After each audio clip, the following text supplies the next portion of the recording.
আপনি যতই দুর্বল হন না কেন, আশা করি এই ক্লাসের মাধ্যমে প্রেজেন্ট কন্টিনিউয়াস টেন্সের কথাগুলো খুব সহজে বলতেও পারবেন, লিখতেও পারবেন। আসসালামু আলাইকুম ডিয়ার লার্নার্স, চলুন আজকে আমরা প্রেজেন্ট কন্টিনিউয়াস টেন্সের উপর একটা স্টোরি তৈরি করব, অর্থাৎ এই গল্পে আমরা প্রেজেন্ট কন্টিনিউয়াস টেন্সের ব্যবহার করব। খুব সহজে আমরা ভেঙে ভেঙে প্রতিটা সেন্টেন্স বুঝিয়ে দেওয়ার চেষ্টা করব। আপনি যতই দুর্বল হন না কেন, আপনি খুব সহজে প্রেজেন্ট কন্টিনিউয়াস টেন্সের উপরে কথা বলতে পারবেন এই প্রক্রিয়াটা অনুসরণ করে। আজকে অর্থাৎ আমরা প্রেজেন্ট কন্টিনিউয়াস টেন্সের কথা কিভাবে বলবো সেটা কিন্তু জানতে পারবো, এবং প্রেজেন্ট কন্টিনিউয়াস টেন্সের কথাগুলো খুব সহজে ইজি ওয়েতে আমরা লিখতেও পারবো। চলুন শুরু করছি। প্রথমে আমরা এই গল্প রিলেটেড ভোকাবুলারি পড়ে ফেলবো, যেটা আমরা সবসময় করি। ওকে, ব্যাংক মানে ব্যাংক। ওকে, ম্যানেজার ব্যবস্থাপক, মেক ট্রানজাকশনস লেনদেন করা, ডিপোজিট মানি টাকা জমা দেওয়া, আর উইথড্র মানি মানে কি টাকা তোলা উত্তোলন করা, কিউ লাইন বা সারি বা লাইনও বলতে পারি, ওয়েট অপেক্ষা করা, এন্টার প্রবেশ করা, অ্যাকাউন্ট হিসাব বা অ্যাকাউন্ট বলি আমরা সাধারণত, প্রবলেম সমস্যা, ডিসকাস আলোচনা করা, সলভ সমাধান করা, ট্রাই চেষ্টা করা। হচ্ছে আমাদের ভোকাবুলারি। এই ভোকাবুলারি গুলো কিন্তু আমরা এই গল্পে অ্যাপ্লাই করব। ওকে, চলো প্রথম বাক্যটা কি বলেছে, মিসেস রেহানা ব্যাংকের ভেতর বসে আছেন। তাহলে তার কাজটা কি? বসে থাকা। সে এখনো বসে আছেন, কাজটা কন্টিনিউয়াস। ওকে, তাহলে এটা প্রেজেন্ট কন্টিনিউয়াস টেন্সের বাক্য। প্রেজেন্ট কন্টিনিউয়াস টেন্সের গঠন হচ্ছে সাবজেক্ট লিখবো, তারপরে সাবজেক্ট অনুযায়ী এম ইজ আর, তারপর ভার্বের সাথে আইএনজি। ওকে, এটা জাস্ট গঠন জানার জন্য বললাম। ওকে, তাহলে প্রথমে লিখবো মিসেস রেহানা। মিসেস রেহানা, ওকে, মিসেস রেহানা বসে আছেন। কাজটা কি? বসে আছেন। Is sitting. ওকে, খুব সহজে বুঝতে পারবেন। Mrs Rehana is sitting. Mrs Rehana বসে আছেন। কোথায় বসে আছেন? ভেতরে। ওকে, ইনসাইড। ইনসাইড কোথায়? ব্যাংকের। তো এখানে র বলেছেন একটা, র এর জন্য আমরা অফ লাগাই দেবো একটা। ইনসাইড অফ দ্য ব্যাংক, নির্দিষ্ট একটা ব্যাংক। ওকে, অনির্দিষ্ট একটা ব্যাংকে তো সে বসে থাকবে না, নির্দিষ্ট bank, of the bank. Mrs Rehana is sitting inside of the bank. Mrs Rehana ব্যাংকের ভেতরে বসে আছেন। ওকে, তিনি ব্যাংকের ম্যানেজারের সঙ্গে কথা বলার জন্য অপেক্ষা করছেন। এর পরের বাক্য, তাহলে তিনি মানে শি ইজ ওয়েটিং। কাজটা কি? অপেক্ষা করা। ওয়েটের সাথে আইনজি করে দেব। শি ইজ ওয়েটিং, সে অপেক্ষা করছে। কি জন্য অপেক্ষা করছে? কথা বলার জন্য। টু টক, টু টক কথা বলার জন্য। She is waiting to talk, সে কথা বলার জন্য অপেক্ষা করছে। কার সাথে? ব্যাংক ম্যানেজারের সাথে। To the bank manager, to the bank manager. Okay, আমরা এখানে সাথে বলতে টু ইউজ করেছি। এখানে কারোর সাথে আমরা মুখোমুখি কথা বলার ক্ষেত্রে আমরা টু ইউজ করব সাথে।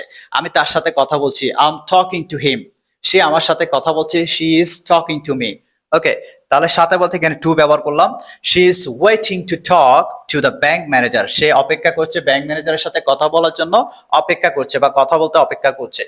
ওকে, এরপরে বলেছে এছাড়াও অনেক মানুষ ব্যাংকের মধ্যে লেনদেন করছে। এর পরের কাজ, অনেক মানুষের লেনদেন, এটা চলছে। ওকে, এছাড়াও বিসাইডস, বিসাইডস অনেক মানুষ, মেনি পিপল, মেনি পিপল অনেক মানুষ আর কি করছে?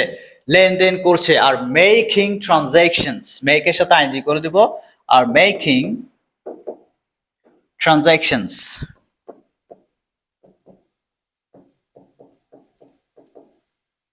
ওকে, many people are making transactions, অনেক মানুষ লেনদেন করছে। হ্যাঁ, ব্যাংকের মধ্যে, in the bank, in the bank. অনেক মানুষ ব্যাংকের মধ্যে কি করছে? লেনদেন করছে। ওকে, একদিকে মানুষ টাকা জমা দিচ্ছে, অন্যদিকে মানুষ টাকা তুলছে। ওকে, একই সাথে আমরা ব্যাংকের মধ্যে গেলে দেখি কেউ টাকা জমা দিচ্ছে, কেউ টাকা তুলছে, কাজটা চলছে। ওকে, তাহলে একদিকে মানে কি? ওয়ান সাইড, একদিকে, পিপল মানুষ, আর জমা দিচ্ছে, ডিপোজিট, ডিপোজিট আইজি যুক্ত করে দিব। ওকে, এখানে লিখেছি কিন্তু ডিপোজিট মানে কি? টাকা জমা দেওয়া।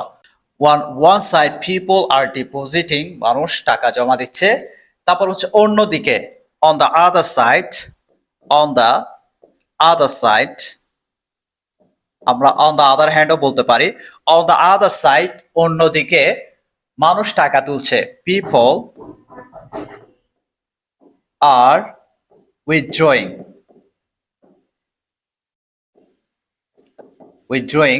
money. ওকে, কি লিখলাম? one side people are depositing money, মানিটা লিখে নাই, কেন মানি লিখে দিবেন। ওকে, এম ও, ওকে, তাহলে one side people are depositing money, একদিকে মানুষ টাকা জমা দিচ্ছে, on the other side, অপরদিকে people are withdrawing money, মানুষ টাকা তুলছে। ওকে ওকে, এরপর কি বলছে?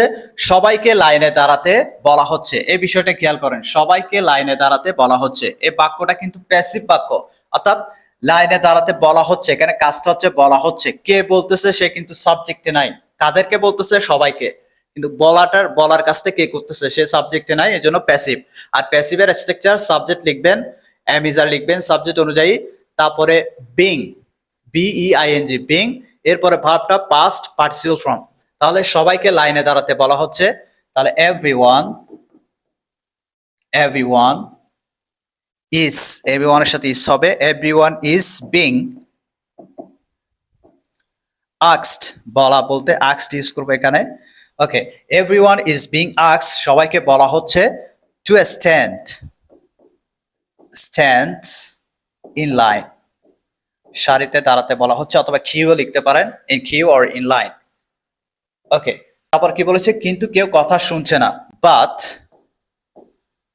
but no one is listening। ওকে, তাহলে কি লিখলাম? but no one is listening, কেউ কথা শুনছে না। ওকে, তারপর কি বলেছে দেখেন, মিসেস রেহেনা ম্যানেজারের সঙ্গে কথা বলার জন্য কক্ষে প্রবেশ করছেন। তাহলে Mrs Rehena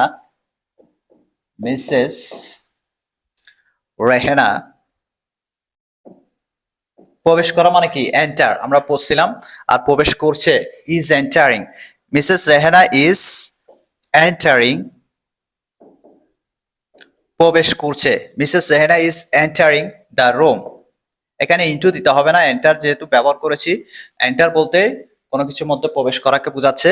Mrs Rehena is entering the room, Mrs Rehana কক্ষে প্রবেশ করছে। কি জন্য? ম্যানেজারের সাথে কথা বলার জন্য। তাহলে to talk to the manager, to talk to the manager. Okay, তাহলে Mrs Rehena is entering the room to talk to the manager, Mrs Rehena ম্যানেজারের সাথে কথা বলতে কক্ষে প্রবেশ করছেন। তিনি তার অ্যাকাউন্টের কিছু সমস্যা নিয়ে কথা বলছেন। তাহলে তিনি কথা বলছেন, শি ইজ, যেহেতু তিনি বিষয়টা তার সাথে শেয়ার করছেন এবং তিনি সমাধান দিচ্ছেন, আমরা ডিসকাস ইউজ করব, অথবা টকিং ও ইউজ করা যায়। She is discussing,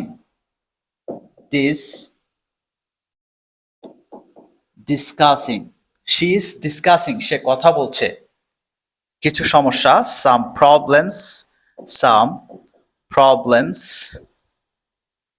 okay, she is discussing some problems, তার অ্যাকাউন্ট নিয়ে, তার হিসাব নিয়ে, উইথ হার অ্যাকাউন্টস,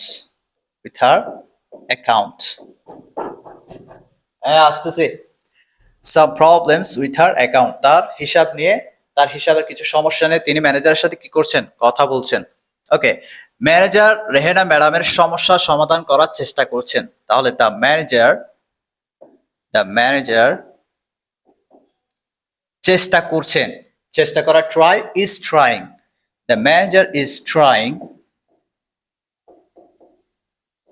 চেষ্টা করছেন কি করতে? সমাধান করতে, টু সলভ, সমাধান করার চেষ্টা করছে রেহেনা ম্যাডামের। ওকে, সো মিসেস রেহেনাস ম্যাডামের বলতে মিসেস রেহেনাস প্রবলেমস, সমস্যা। ওকে, দ্যাটস অল। আমরা কিন্তু খুব সহজে প্রেজেন্ট কন্টিনিউয়াস টেন্সের বাক্যগুলো কিভাবে লিখতে পারি এবং কিভাবে বলতে পারি সেটা প্র্যাকটিস করলাম। এখন আরেকটু আমরা একটু পড়ে নিই। Mrs Rehena is sitting inside of the bank. Mrs Rehana ব্যাংকের মধ্যে বসে আছেন। শি ইজ ওয়েটিং, তিনি অপেক্ষা করছেন, to talk to the manager, ম্যানেজারের সাথে কথা বলার জন্য তিনি অপেক্ষা করছেন। বিসাইডস, এছাড়াও many people are making transactions, অনেক মানুষ লেনদেন করছেন ইন দ্য ব্যাংক, ব্যাংকের মধ্যে। অন ওয়ান সাইড, একদিকে, পিপল আর ডিপোজিটিং, মানুষ টাকা জমা দিচ্ছে, ডিপোজিটিং মানে মানুষ টাকা জমা দিচ্ছে। অন দ্য আদার সাইড, অপরদিকে, পিপল আর উইথড্রয়িং মানি, মানুষ টাকা তুলছে। Everybody is being asked to stand in line, সবাইকে লাইনে দাঁড়াতে বলা হচ্ছে। But no one is listening, অথবা নোবডি ইজ লিসেনিং, কেউ শুনছে না। Mrs Rehena is entering the room, Mrs Rehana কক্ষে প্রবেশ করছেন। To talk to the manager, ম্যানেজারের সাথে কথা বলতে কক্ষে প্রবেশ করছেন। She is discussing some problems with her account, সে তার অ্যাকাউন্টের কিছু সমস্যা নিয়ে ম্যানেজারের সাথে কি করছেন, কথা বলছেন। Okay, the manager is trying to solve Mrs. Rehena's problem. Manager Mrs রেহেনার সমস্যাগুলো সমাধান করার চেষ্টা করছেন। That's all. আমরা এখানে কিন্তু খুব সহজে করার চেষ্টা করেছি। আপনি যতই দুর্বল হন না কেন, আশা করি এই ক্লাসের মাধ্যমে প্রেজেন্ট কন্টিনিউয়াস টেন্সের কথাগুলো খুব সহজে বলতেও পারবেন, লিখতেও পারবেন। ওকে, নেক্সট টাইম আমরা আরো বিভিন্ন গল্প, বিভিন্ন টেন্সের উপরে করার চেষ্টা করবো ইনশাল্লাহ। সবাই ভালো থাকবেন। আসসালামু আলাইকুম ওয়া রাহমাতুল্লাহ।